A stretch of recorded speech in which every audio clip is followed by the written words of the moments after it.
दोस्तों नमस्कार। YouTube channel चर्चा के विषय में आप सभी का स्वागत है। आज बात करूंगा भारत और कनाडा के खटास भरो रिश्तों पर, लेकिन उससे पहले बात करूंगा बहराइच हिंसा पर।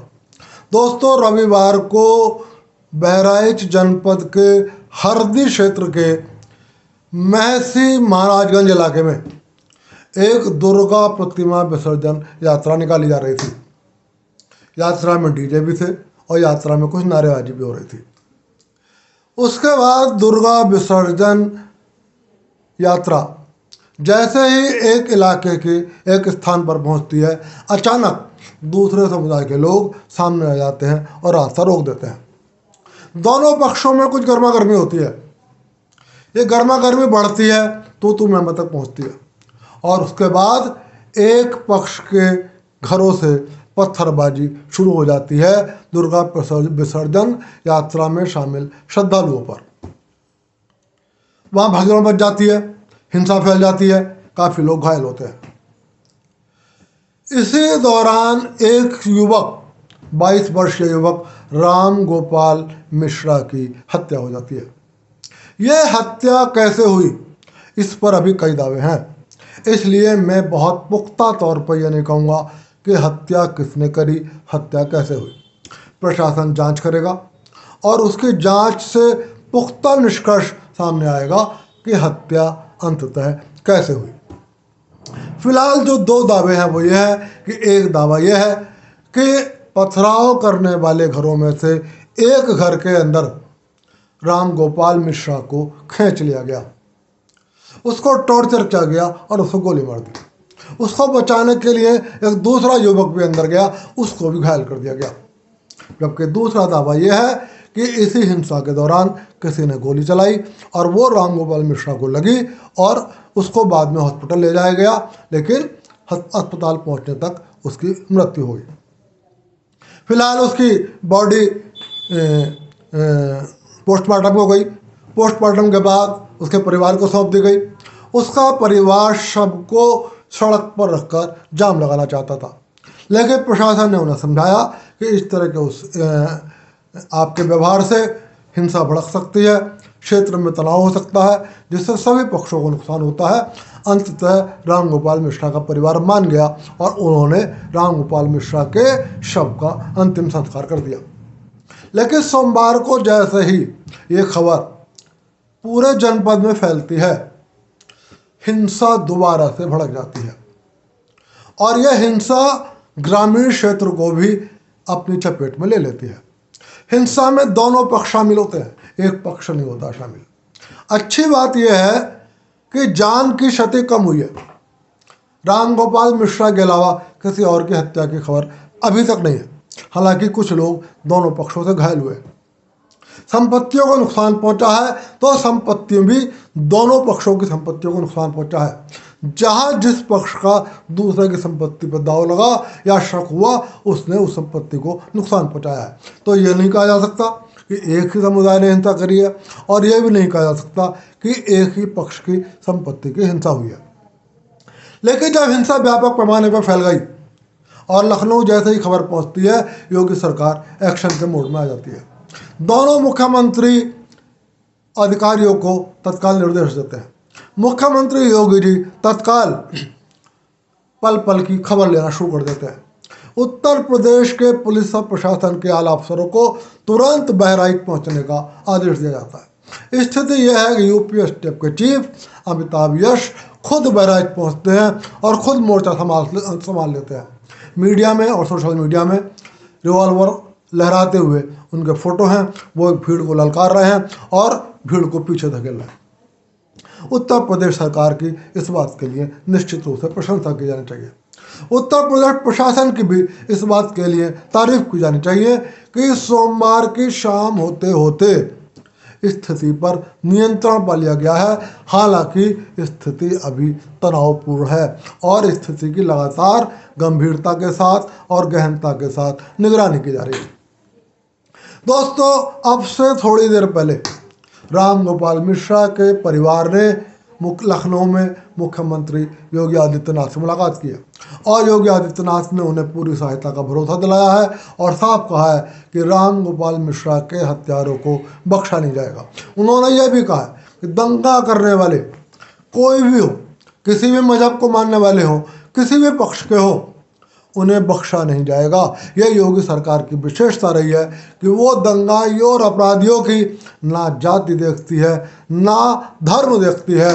वो दंगाइयों और अपराधियों को दंगाई और अपराधी ही समझते हैं, जबकि उत्तर प्रदेश सहित हिंदुस्तान में कई ऐसे दल हैं जिनको आप अच्छी तरह जानते होंगे, जो दंगाइयों पर या अपराधियों पर कार्रवाई करने से पहले ये देखते हैं कि वो किस मजहब के लोग हैं और किस जाति के लोग हैं।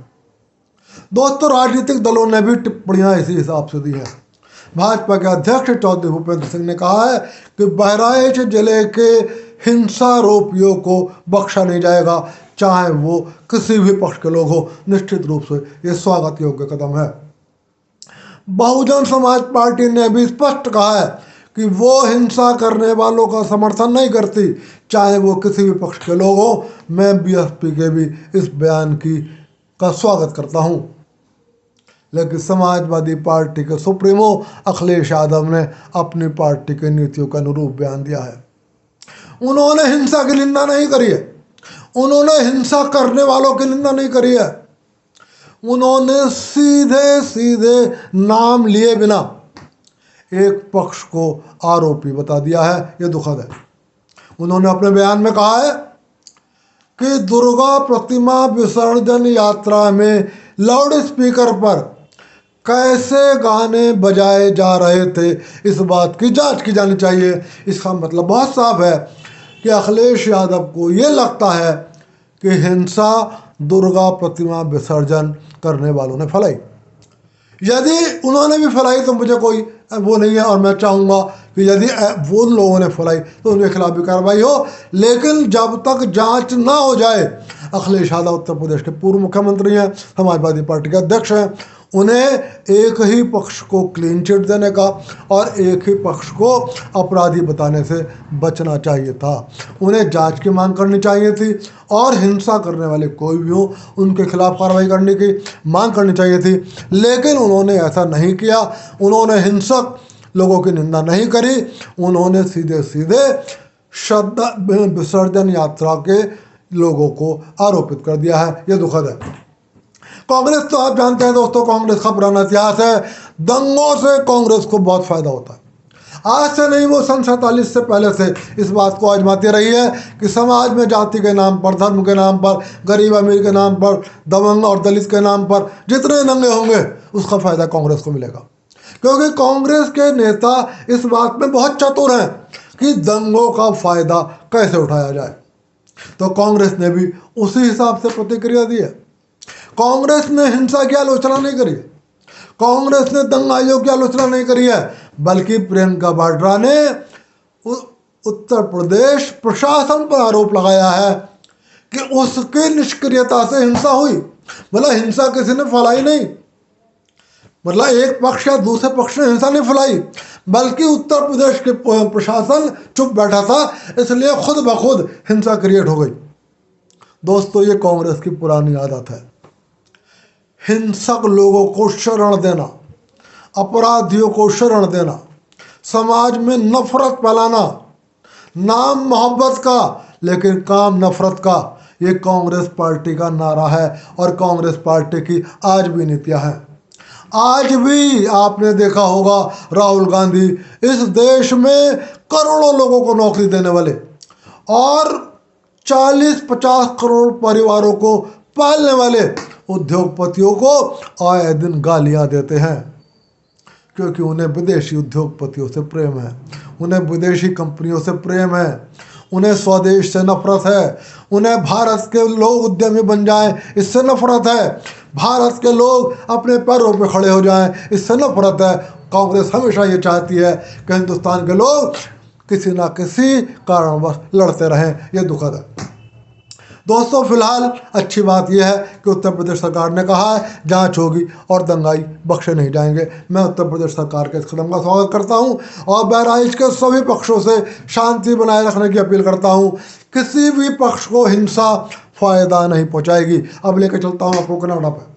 दोस्तों कनाडा में एक बहुत बड़ा आतंकवादी था, एक बहुत बड़ा अपराधी था जो फिरौती से लेकर भारत विरोध तक हर काम करता था, जिसका नाम था हरदीप सिंह निज्जर। और वो अपने इन्हीं गुणों की वजह से कनाडा के प्रधानमंत्री जस्टिन ट्रूडो का बेहद खास दोस्त था। और जस्टिन ट्रूडो के बारे में मैं ये बता दूं कि जस्टिन ट्रूडो के पिताजी पियरे इलियट ट्रूडो, जो शायद 15 साल तक कनाडा के प्रधानमंत्री रहे, उनकी भी एक विशेषता थी कि वो भारत के दुश्मनी महसूस करते थे, भारत को तोड़ने के सपने पाला करते थे।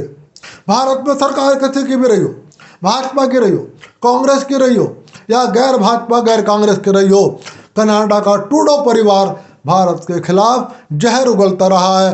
भारत विरोधी ताकतों को हर तरीके की मदद मुहैया कराया करता रहा है, क्योंकि वो चाहता है भारत का विभाजन हो। जस्टिन ट्रूडो हरदीप निज्जर को लगातार शरण दे रहे थे और उसकी वजह से उन्हें कुछ लोगों के वोट भी मिल रहे थे। कनाडा के चुनाव में हरदीप सिंह निज्जर भारतवंशी मतदाताओं को धमकाता था, यदि वोट जस्टिन ट्रूडो को नहीं दोगे तो परिणाम भयानक होंगे। इसका फायदा जस्टिन ट्रूडो को मिलता था और उन्हें काफ़ी भारतवंशियों का वोट मिलता था। एक आतंकवादी होता है, एक अपराधी होता है, तो यदि उसके 100 समर्थक होते हैं तो दोस्तों 10 दुश्मन भी होते हैं जिनको वो नुकसान पहुंचाता है। ऐसे ही किसी व्यक्ति ने, ऐसे ही किसी गिरोह ने हरदीप सिंह निज्जर की हत्या कर दी, लेकिन इस हत्या को कनाडा के प्रधानमंत्री जस्टिन ट्रूडो पचा नहीं पा रहे हैं। उन्हें शक है, उन्होंने आरोप लगाया है कि यह हत्या भारत ने की है। इस हत्या में भारत का उच्चायुक्त, भारत के उच्चायोग के कुछ कर्मचारी शामिल हैं। दरअसल उनको लग रहा है कि भारत के खिलाफ एक बहुत बड़ा मोहरा जो मैं खड़ा कर रखा था और जो मुझे कनाडा के आंतरिक चुनाव में मदद दे रहा था, वो चला गया। जस्टिन ट्रूडो भी अपराधियों के संरक्षक हैं, आतंकवादियों के संरक्षक हैं और भारत विरोधियों के संरक्षक हैं।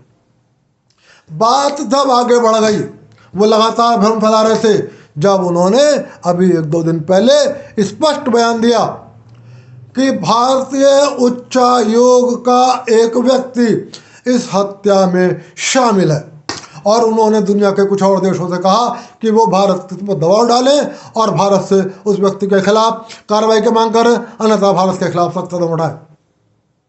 भारत को पता है आपको कि भारत में इस वक्त वो सरकार है, भारत में इस वक्त वो प्रधानमंत्री और गृह मंत्री है जो घर में घुसकर मारता है, जो दुश्मनों को मुंह तोड़ जवाब देता है। प्रधानमंत्री मोदी और विदेश मंत्री एस जयशंकर प्रसाद। भारत को यह आरोप स्वीकार नहीं था। भारत सरकार ने सख्त कदम उठाने का फैसला किया और भारत सरकार ने कल निर्देश दिया कि दिल्ली स्थित कनाडा उच्चायोग के सभी 6 उच्च राजनयिक 19 अक्टूबर की रात 11:59 से पहले भारत छोड़ दें। जवाब में कनाडा ने भी यही कदम उठाया और भारत के 6 राजनयिकों को निष्कासित कर दिया।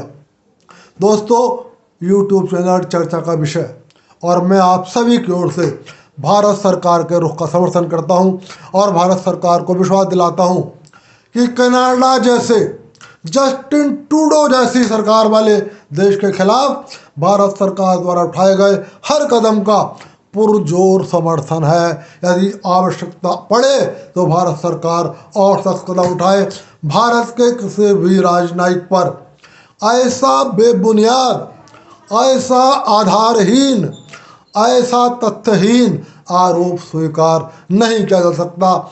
और मैं भी कनाडा के प्रधानमंत्री जस्टिन ट्रूडो की कड़ी निंदा करता हूं और फिर कह रहा हूं कि उनका परिवार भारत विरोधी है। ये अपराधियों के और आतंकवादियों के संरक्षक दाता है।